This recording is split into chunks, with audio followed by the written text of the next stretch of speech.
Hola, buenas tardes. Mi nombre es Gloria Castrillón. Soy psicóloga, egresada de la Universidad Pontificia Bolivariana de la ciudad de Medellín, Colombia.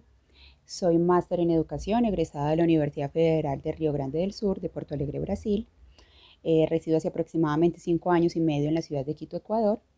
Y en dicho lugar me dedico a la atención, tanto en la consulta privada como en la Fundación a su lado, de niños y adolescentes que han atravesado por situaciones de violencia, todo tipo de violencia, principalmente abuso sexual o violencia intrafamiliar.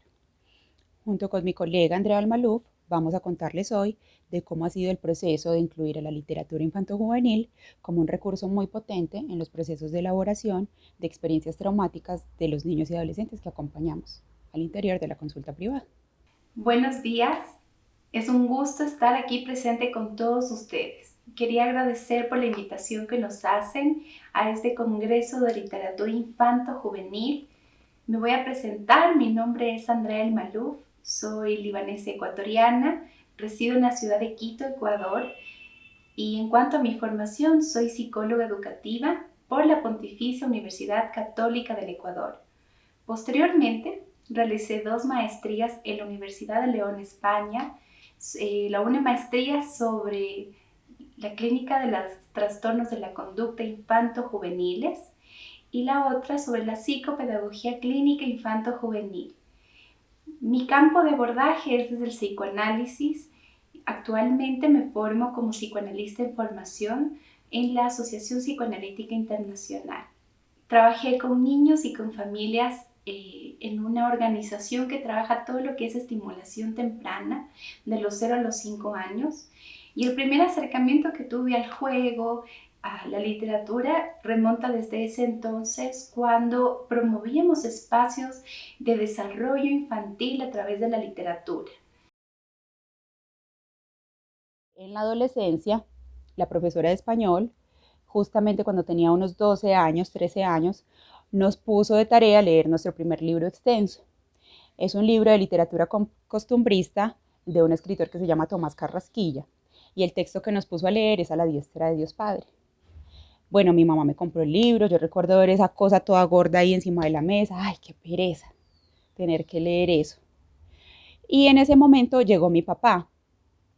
Llegó mi papá, vio el libro y dijo, no, ¿y esto quién lo tiene que leer? Esta historia es súper buena. Venga, venga, leámoslo juntos. Entonces mi papá se puso en la tarea de leer y de personificar esa lectura. Entonces fue muy bonito porque yo quedé enganchada, no solo en lo que él leía, en lo que él me contaba, sino cómo él lo dramatizaba. Yo dije, esto está muy bueno, yo quiero leer más. Entonces ese fue el inicio con la literatura. Yo me enganché de una con la literatura costumbrista.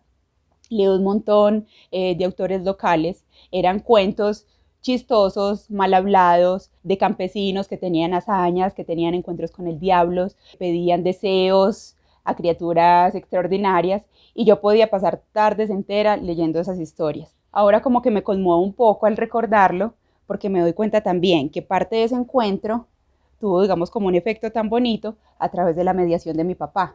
O sea, fue en ese proceso de leer con otro y de ese, ¿cómo llamarlo? Como ese entusiasmo, esa alegría, ese provecho que yo vi que él le sacó a esa experiencia, que yo me contagié y ya no solté nunca más la literatura hasta ahora. Mi relación con la literatura infantil se remonta a edades tempranas desde mi infancia. Vengo de 2 culturas muy diferentes, de 2 idiomas muy ricos, no solo en sus sonidos, sino también en sus significantes. Mi maestra, mi gran maestra de la infancia, quien me guió a un mejor aprendizaje de la lectura infantil, me llevaba a conocer los espacios de la biblioteca de niños, por donde nos motivó e incentivó a que cada semana alquiláramos un solo libro. Mi infancia atravesó por muchas pérdidas, tropiezos, avatares, desafíos y la pérdida temprana de mi padre. Jugar y la lectura fueron los primeros abordajes terapéuticos que me ayudaron a mí a entender mucho sobre el duelo y la pérdida en la infancia. Autores como Julio Verne, cuentos infantiles de la literatura universal, inspiraron la creatividad de mi trabajo, en especial a mis pacientes, quienes fueron los primeros en acercarme a esta iniciativa sobre el uso terapéutico de la literatura infantil en la terapia psicoanalítica? Bueno, ahora en mi vida adulta y en mi quehacer profesional como psicóloga clínica, la literatura es algo que tiene un lugar protagónico. Los libros siempre están ahí habitando el consultorio, siempre están por aquí en un rinconcito, por aquí sobre la mesa, por aquí de repente hay uno que está sobre la silla. ¿Y cómo es el proceso de interactuar con un niño cuando llega al espacio psicoterapéutico? El niño llega, se sienta, conversamos y el niño decide qué quiere hacer. Entonces, hay un montón, digamos, como de elementos en el consultorio y el niño tiene, digamos, como la potestad de elegir. Puede elegir dibujar, jugar a los carritos, modelar algo con plastilina, simplemente sentarse a conversar, mirar por la ventana o agarrar un libro de esos que hay por ahí. Ese es el lugar que tienen los libros dentro del consultorio. De esa manera los niños se encuentran con ellos. Hay dos escenarios. Un escenario donde el niño espontáneamente busca el libro. Y hay otro escenario donde niños que definitivamente nunca se acercan a los libros, donde yo intento a veces, le presento el libro, lanzo una provocación, o de repente el niño está hablando de, ay, hoy probé una sopa tan maluca. Y me acuerdo yo que tengo un cuento súper chévere de una niña que odiaba la sopa. Entonces le digo, ay, me hiciste acordar de una historia. Yo la tengo allí, ¿querés que la leamos? A veces el niño dice, ay, sí, chévere, o a veces dice, no, qué pereza. Entonces, si el niño dice, sí, qué chévere, ahí procedemos a leer la historia. En el espacio psicoterapéutico, como les contaba, yo laboro tanto en la consulta privada como en la Fundación a su lado, con niños, adolescentes y adultos, pero principalmente con niños que han vivenciado experiencias traumáticas severas. ¿Qué quiere decir eso? Niños que han vivido abusos sexuales a muy temprana edad, niños que han vivido la muerte de un progenitor, niños que han vivido un proceso migratorio con la pérdida de parientes, del país, de los amigos, del contexto, de todo. Un montón de situaciones difíciles que hace que los niños estén o atraviesen un proceso de duelo. Para poder seguir avanzando les voy a contar un poquito en qué consiste el duelo, qué es eso. Yo me imagino pues que ya todos ustedes han escuchado hablar de la palabra duelo, la conocen, han perdido algo, a alguien en la vida, han atravesado ya muchos duelos a lo largo de su vida. Justamente porque el duelo es natural, el duelo es humano, el duelo está presente en nuestras vidas desde el momento en que nacemos. Justamente el nacimiento ya es un duelo, porque es salir de la pancita calientita, cómoda, deliciosa, y ¡pum! Nos sacan a la fuerza a un lugar frío, desconocido, nos dan una nalgada para que lloremos. Entonces ya ahí hay un choque, ya hay un trauma, ya ahí hay algo difícil de elaborar. Entonces desde el momento que llegamos al mundo ya tenemos episodios de duelo. El duelo es natural, es hermoso, es necesario para crecer, para madurar, para avanzar, para ver la vida con otros ojos. Porque parte, digamos, de valorar lo que tenemos tiene que ver con saber perder, con saber que la vida es finita, que estamos aquí por un ratico. Y parte de eso es el duelo. Cuando ya dejamos de ser niños, poco a poco nos damos cuenta. Desde que la mamá nos dice, hay que regalar esta ropa porque ya no te sirve. ¡Ah! No, pero es mi camisa favorita. Ay, estos juguetes ya no los usas. Vamos a ver a quién se los damos. Ay, pero tan bonitos mis juguetes, desprenderse de eso cuesta. O ya vamos, digamos, a experiencias más duras, en procesos de duelo, como cuando hay una relación sentimental, nuestro primer noviazgo, y ¡pum! Nos cortan. ¡Ah! Nos cortaron, pero yo lo amaba, pero era el amor de mi vida para siempre y se fue. Se fue, sí. Y cuando alguien se va, ¿qué hago con todo eso que queda? Y me queda a mí el dolor, pero también me quedan los momentos compartidos, pero me queda todo el amor que le tengo y los peluches que me regaló y las fotos y qué hago con todo eso. Entonces, siempre en un proceso de duelo es difícil porque hay algo del otro que se va, pero hay algo de nosotros que surgió en ese encuentro con el otro o con esa experiencia o con ese objeto que también se va cuando lo perdemos. ¿Por qué digo con esa experiencia o con ese objeto? Porque como decía, a veces son los juguetes de la infancia, a veces es el carro que tanto queríamos pero ya es momento de venderlo. En los procesos de duelo hay algo que se va, hay algo que perdemos, hay algo de lo cual tenemos que desprendernos. Es un proceso como de desacomodación y tenemos que buscar qué hacer con todo eso que queda. Entonces, por eso en el duelo, lo que es patológico o lo que es anormal en otras circunstancias, en el duelo es normal y es aceptable. Es decir, que uno sienta tristeza profunda, que se sienta mucha ira, desesperación, que no haya ganas de hacer nada, que la vida ya como que no tenga sentido, que uno se sienta muy triste.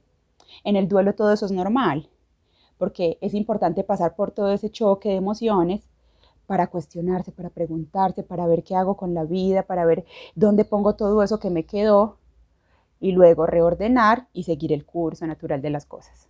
Entonces, el primer paso es que un periodo de duelo no se puede patologizar. No podemos decir que alguien está enfermo porque se le murió el perrito y está muy triste y no quiere ir a trabajar. No, no está enfermo, está asumiendo esa pérdida y lleva un tiempo poder asumir que ese objeto, que esa persona, que ese ideal ya no está, ¿cierto? Ahora, eso es en términos de un duelo normal. Pero ¿qué pasa? Nosotros en la consulta recibimos a niños que han atravesado procesos de duelos traumáticos. ¿Qué quiere decir eso?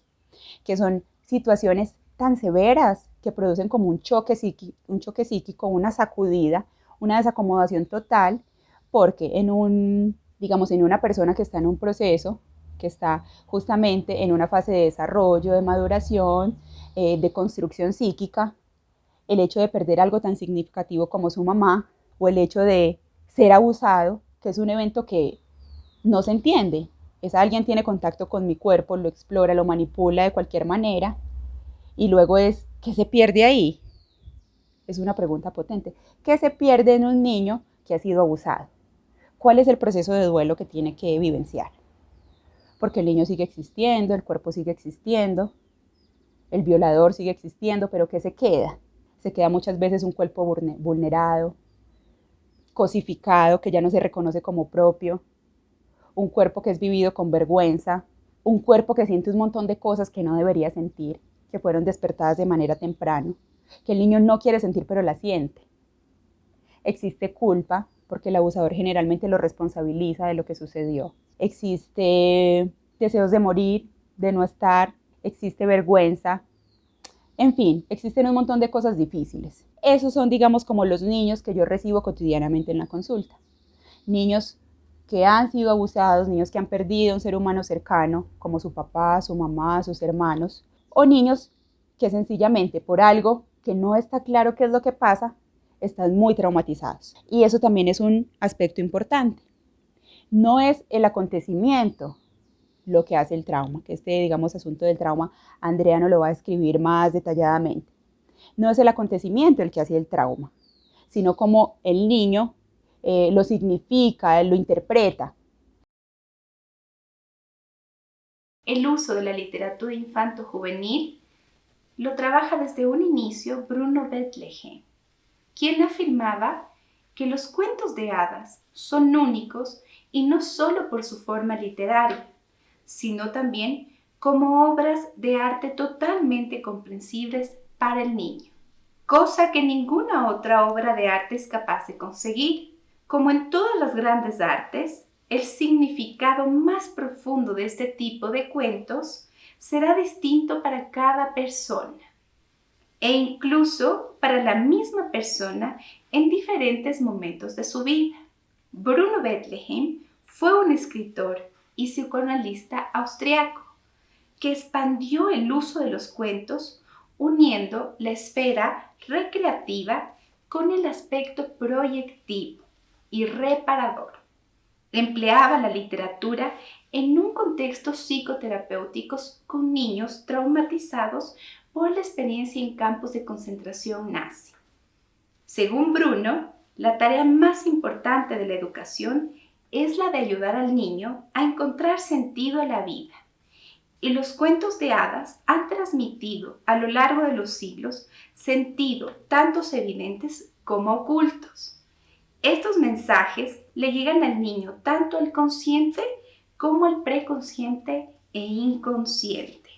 El fenómeno central de todas las concepciones psicoanalíticas es el dolor mental, que algunos autores lo dividen en 3 categorías, de tipo persecutorio, confusional y depresivo.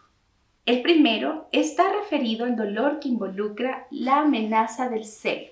El segundo implica una amenaza a la capacidad de pensar y funcionar. Y el tercero indica una amenaza a objetos de amor. Para Baranger, un trauma se podría definir como un aumento de excitación dentro del sistema nervioso, que este último no es capaz de tramitar suficientemente mediante reacción motriz. El ataque histérico quizás se debe concebir como un intento de completar la reacción frente al trauma. El trauma es un exceso de excitación que no se puede ser derivado por vía motriz ni integrado asociativamente, ni worked over por un trabajo de memoria. La resolución de trauma implica catarsis, abracción de la energía estrangulada. Los niños llegan al espacio psicoterapéutico presentados por otros. Hay una mediación del adulto que los cuida y que nos cuenta, bueno, mi niño ya no come, mi niño se está orinando en la cama, antes iba a la escuela y la disfrutaba mucho y ya no quiere ir. Todas las actividades que antes le apasionaban ya no le gustan. No quiere ir a natación, no quiere ver televisión, no quiere jugar con sus primos. Está teniendo unos miedos por la noche terribles, muchas pesadillas. Está súper grosero, le pega a todos, está súper dependiente de mí, ya no se puede desprender de mí para nada. Lo que recibimos del niño es una narración de quien lo conoce y de quien lo cuida. No necesariamente el niño llega teniendo claro qué le pasa, no lo tiene claro el profesional ni su familia. Ese es un desafío mayor. Y aquí la literatura entonces también es un recurso muy potente, porque ante esas experiencias tan difíciles donde el niño no puede poner en palabras lo que le pasa, la literatura le presta las suyas. A través de una proyección, de una fantasía, de una narración, le da elementos provocadores para que él se torne autor y diga sobre sí. Y ese, digamos, es el principal elemento de elaboración. Es decir, bueno, yo aquí tengo algo que decir y hay alguien aquí que me está prestando su escucha, su cuerpo, su compañía para elaborar todo esto que me está pasando. Y al respecto les voy a contar entonces un caso clínico de una chiquita que se llama Filomena, a quien acompañé más o menos por 1 año y medio durante la consulta. Filomena tiene 3 años, llega al consultorio en compañía de sus abuelos, quienes buscan ayuda porque la niña les ha contado que su papá le toca su poto y le duele. A su primera visita me recuerda más a un cachorro temeroso que a una niña. Se pega de la falda de la abuela, grita, se esconde de mí y de todos. Le doy tiempo hasta que decide entrar de la mano de su abuela. Al ver los juguetes, rápidamente se separa y se avalancha a jugar de manera acelerada y solitaria. A partir de allí acompaña a Filomena alrededor de 1 año y medio, siendo testimonio de su dolor, su impotencia, sus daños y necesidades. No fue fácil para mí estar ahí con ella y para ella, puesto que en cada encuentro el silencio era la constante. Filomena tenía un mutismo selectivo, es decir, hablaba clara y fluidamente acorde a su edad, con sus abuelos, sus padres y su tía, pero con los demás podía estar horas o incluso días en silencio absoluto. Durante las sesiones llegaba corriendo, sonriendo, tomaba los juguetes vorazmente y se ponía a jugar de manera desordenada, apresurada, intensa. En este proceso intenté aproximarme e involucrarme en sus juegos, introducir diálogos a los muñecos que ella manipulaba, y hacía preguntas cuya respuesta era un mirar fijo y una gran sonrisa, pero nunca palabras. Con el tiempo construimos una bella lógica relacional. Filomena me ofrecía juguetes, me invitaba a sentarme con ella al piso, me traía los libros para que le leyera, me llevaba de la mano al teatrín para que le presentara una historia. A pesar de lo impotente que me sentía ante su silencio, nunca dejé de ofrecerle palabras. Fue así que me llevó de la mano por los rincones más íntimos de su vida. Me expresó los abusos de su padre y me permitió, en mi rol de adulta, poner distancia física y legal a esta persona que tanto daño le hizo. Se fue sin despedirse, justo al iniciar su educación regular. Se llevó muchas de mis historias y dejó tatuadas en mí las suyas. Yasmín llegó a la consulta como Miramé, la princesa olvidada y desconocida, para muchos, tanto en su país de origen como en su país de residencia como extranjera. Es en pandemia que busca que la mire, que escuche el dolor que siente en su cuerpo, que mirara sus cortes a través de la pantalla del computador, que pudiera nombrar eso que representa el dolor y el horror sin nombre.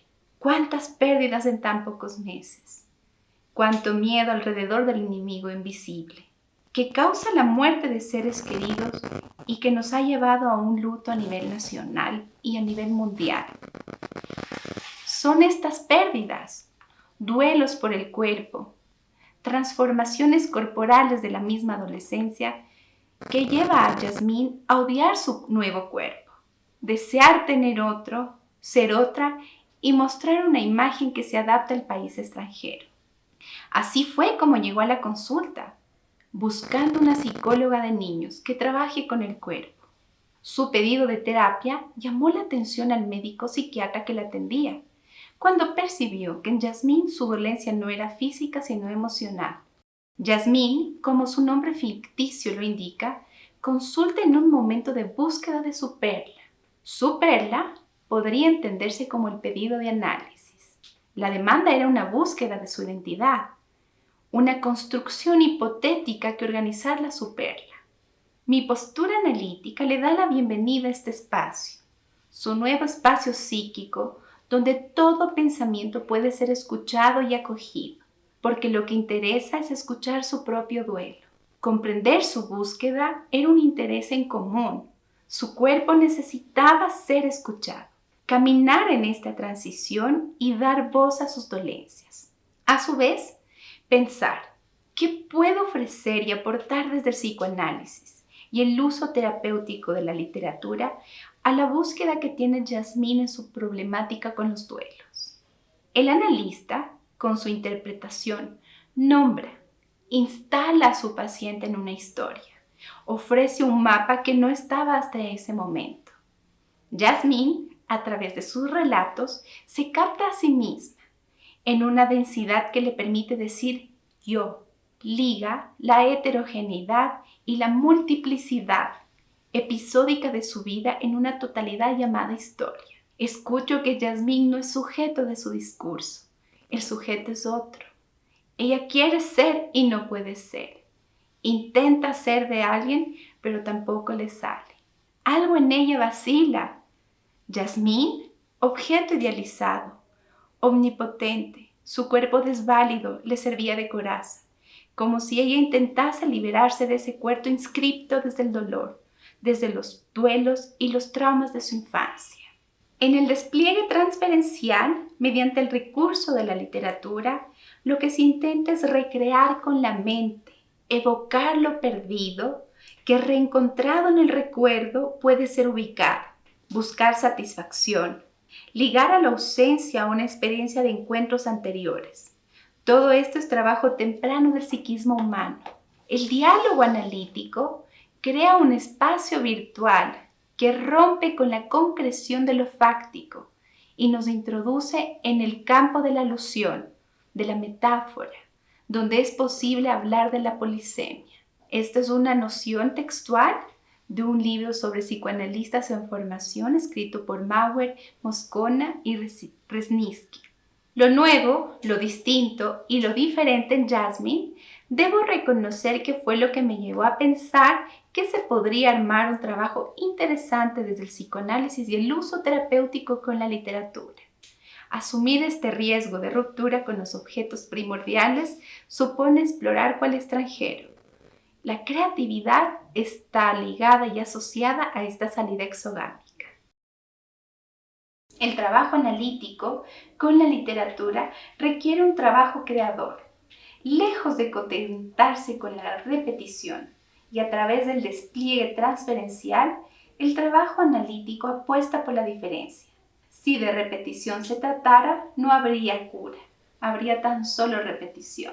Bueno, ya para despedirnos quisiera compartir con ustedes, a modo de conclusión, un par de reflexiones que me llevo de esta jornada. Si bien no es el acontecimiento, como les decía, lo que marca el carácter traumático de la pérdida, es preciso acentuar que para un psiquismo en desarrollo es aún más desafiante asimilar el real de la muerte, de la ausencia, de lo finito.